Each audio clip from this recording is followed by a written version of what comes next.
Para saudara dan saudari yang Tuhan cintai, selamat pagi dan selamat bertemu lagi dalam renungan harian edisi hari Kamis tanggal 20 Agustus 2020. Hari ini gereja merayakan peringatan wajib Santo Bernardus, Abbas dan pujangga gereja. Mengawali permenungan kita di hari yang baru ini, marilah kita berdoa. Dalam nama Bapa dan Putra dan Roh Kudus. Amin. Allah Bapa, cahaya kebenaran sejati, Santo Bernardus Abbas sudah kau nyatakan hatinya dengan cinta kasih akan rumahmu, sehingga bercahaya gilang gemilang dalam gerejamu. Semoga berkat doanya kami digelorakan dengan semangat yang sama dan selalu hidup sebagai putra dan putri cahaya. Bersabdalah ya Tuhan, kami siap untuk mendengarkan. Terpujilah Engkau Bapa, Putra dan Roh Kudus, kini dan sepanjang segala masa. Amin. Para saudara dan saudari yang Tuhan cintai, sabda Tuhan yang hendak kita dengar dan kita renungkan bersama untuk mengawali hari yang baru ini diambil dari Injil Matius pasal 22 ayat 1 sampai 14. Tuhan sertamu. Inilah Injil Tuhan kita Yesus Kristus menurut Santo Matius. Pada suatu ketika, Yesus berbicara kepada para imam kepala dan pemuka rakyat dengan memakai perumpamaan. Ia bersabda, hal kerajaan surga itu seumpama seorang raja ia mengadakan perjamuan nikah untuk anaknya. Ia menyuruh hamba-hambanya memanggil orang-orang yang telah diundang ke perjamuan nikah itu, tetapi mereka tidak mau datang. Raja itu menyuruh pula hamba-hamba lain dengan pesan, katakanlah kepada para undangan, hidanganku sudah kusediakan, lembu-lembu jantan dan ternak piaranku telah disembelih.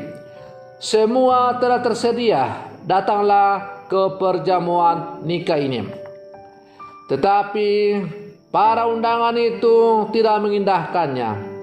Ada yang pergi ke ladangnya, ada yang pergi mengurus usahanya, dan yang lain menangkap para hamba itu, menyiksa dan membunuhnya. Maka murkalah raja itu. Ia lalu menyuruh pasukannya ke sana untuk membinasakan pembunuh-pembunuh itu dan membakar kota mereka. Kemudian ia berkata kepada para hamba, perjamuan nikah telah tersedia, tetapi yang diundang tidak layak untuk itu. Sebab itu pergilah ke persimpangan-persimpangan jalan dan undanglah setiap orang yang kalian jumpai di sana ke perjamuan nikah ini. Maka pergilah para hamba dan mereka mengumpulkan semua orang yang dijumpainya di jalan-jalan, orang jahat dan orang-orang baik, sehingga penuhlah ruangan perjamuan nikah itu dengan tamu. Ketika raja masuk hendak menemui para tamu, ia melihat seorang tamu yang tidak berpakaian pesta. Ia berkata kepadanya, hai saudara, bagaimana saudara masuk tanpa berpakaian pesta? Tetapi orang itu diam saja. Maka raja itu lalu berkata kepada para hamba, ikatlah kaki dan tangannya dan campakkanlah orang itu ke dalam kegelapan yang paling gelap.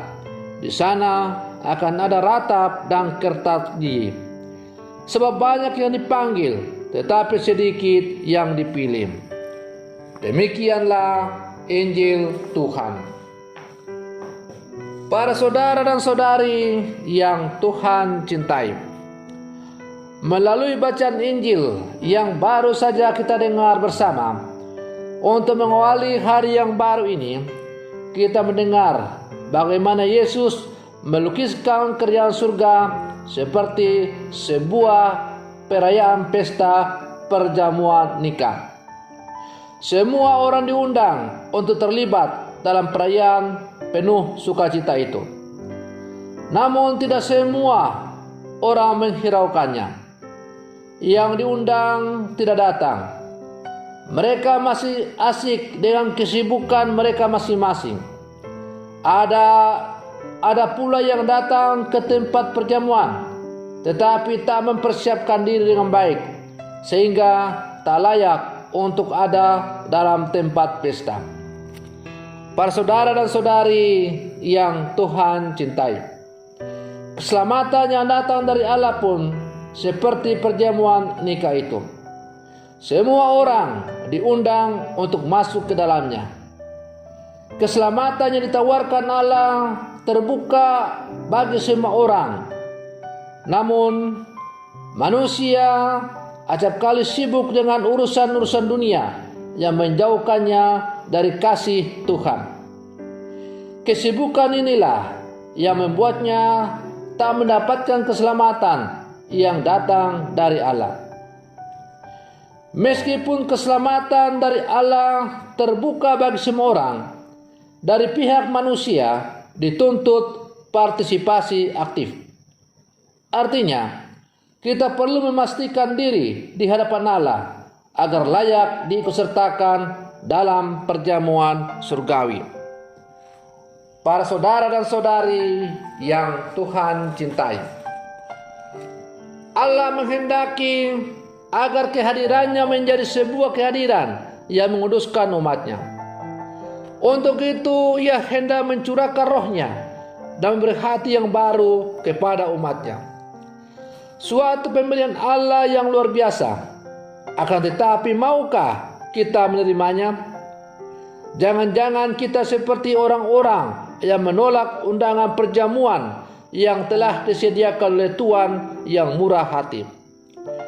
Jangan-jangan kita sia-siakan undangannya yang menyelamatkan itu untuk datang kepadanya, karena kita lebih memilih sibuk dengan urusan-urusan dunia. Para saudara dan saudari yang Tuhan cintai, menarik untuk merenungkan secara lebih apa yang dikisahkan dalam bacaan Injil tadi. Dalam bacaan Injil tadi kita juga mendengar bagaimana setelah orang-orang yang diundang itu tidak ada yang mau datang, maka Yesus meminta kepada para hamba-hambanya agar pergi mewartakan undangan itu ke persimpangan-persimpangan jalan dan mengundang semua orang, siapapun yang mereka temui di jalan-jalan itu, orang baik maupun orang-orang jahat. Dan memang kemudian tempat perjamuan nikah itu akhirnya menjadi penuh. Persimpangan-persimpangan jalan dan mengundang semua orang, baik orang baik maupun orang jahat, memiliki arti bahwa rahmat keselamatan dari Allah terbuka untuk seluruh umat manusia tanpa membeda-bedakan asal-usul dan sebagainya. Tergantung sekarang bagaimana kita menanggapi panggilan Allah itu untuk menikmati rahmat keselamatan yang Ia tawarkan, yang dilambangkan dengan pesta perkawinan itu. Ketika pesta itu sudah dimulai dan tuan pesta itu siap untuk bertemu dengan para tamu-tamu, ternyata ada orang yang tidak berpakaian pesta yang hadir dalam pesta itu.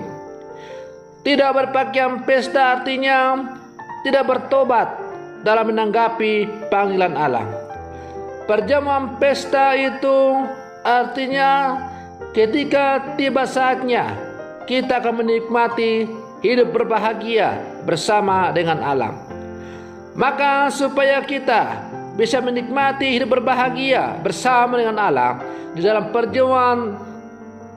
dalam perjamuan abadi di surga, maka mau tidak mau kita harus mempersiapkan hati kita untuk menghadap Tuhan. Nah, persiapan untuk menerima rahmat keselamatan dari Allah itu diawali dengan pertobatan. Dengan bertobat berarti kita mengubah seluruh hidup kita dari cara yang lama yang tidak sesuai dengan apa yang dikehendaki oleh Allah kepada hidup baru, ialah hidup sesuai dengan kehendak Allah. Tidak berpakaian pesta berarti orang tidak mau mempersiapkan diri dengan baik, tidak mau bertobat, dan pada akhirnya ia mau menikmati hidup berbahagia dengan Allah, tetapi sayang ia tidak mendapat kesempatan karena tidak bertobat. Nasi sudah menjadi bubur, terlambat untuk bertobat. Para saudara dan saudari yang Tuhan cintai, kita adalah murid-murid Yesus yang hidup di zaman sekarang.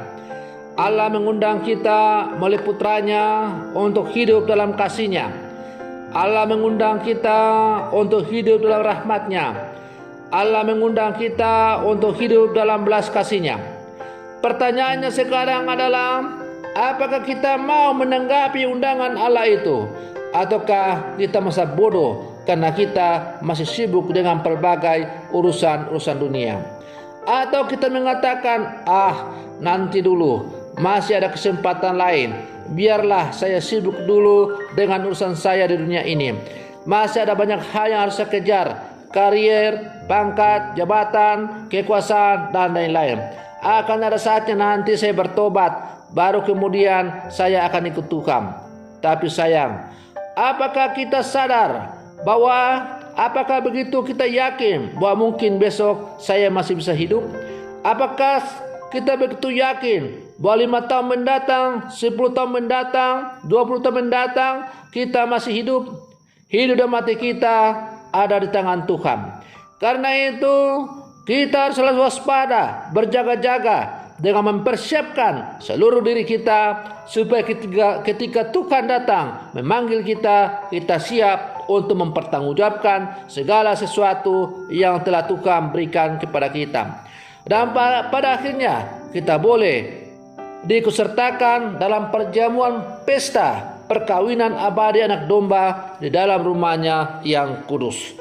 Para saudara dan saudari yang Tuhan cintai, semoga permenungan saya ini sebagai menghantar kita untuk selalu mewarnai hidup kita dengan pertobatan. Bertobat dengan sungguh-sungguh untuk mempersiapkan diri menuju ke masa depan yang cerah bersama dengan Allah. Semoga demikian. Selamat pagi. Tuhan Yesus memberkati.